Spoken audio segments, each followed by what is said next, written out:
December 30న మనకు ముక్కోటి ఏకాదశి రాబోతుంది. ఈ ఏకాదశి తిథి రోజున మర్చిపోకుండా రావి ఆకులతో ఇలా చెయ్యండి. రావి ఆకుతో ఇలా చేయటం వల్ల అద్భుతమైన ఫలితాలు వస్తాయండి.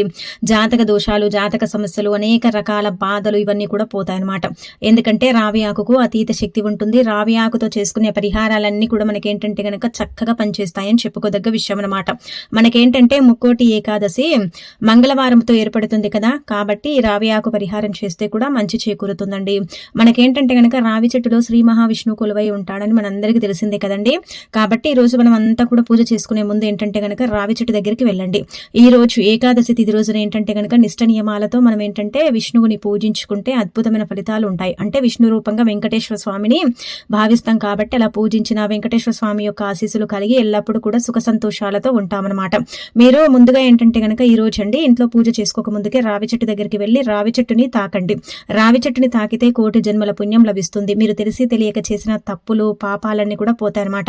అలా రావి చెట్టుని తాకిన తర్వాత రావి చెట్టుకు నమస్కారం చేసుకుని ఒక 11 రావి ఆకులను కోసుకొచ్చుకోండి. అలానే కాకుండా ఇంకొకటి ఏంటంటే గనక దీపం పెట్టడానికి కూడా ఒక రావి ఆకుని కోసుకొచ్చుకోండి.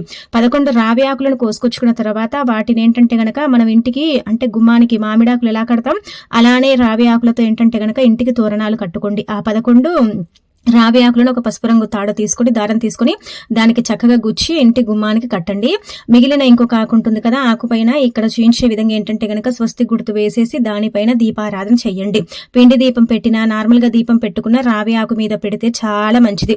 జాతక దోషాలు, రాహుకేతు ప్రభావాలు, తీవ్రమైన ఇబ్బందులు, నష్టాలు, కష్టాలు ఇవన్నీ కూడా పోయి కొత్త సంవత్సరం అంతా కూడా కూర్చొని తిన్నంతరగని ఆస్తి వస్తుంది. అద్భుతమైన ఫలితాలను అయితే మీరు చూడగలుగుతారని చెప్పొచ్చు. కాబట్టి తప్పక రావి ఆకు పరిహారం అయితే చేసుకోండి.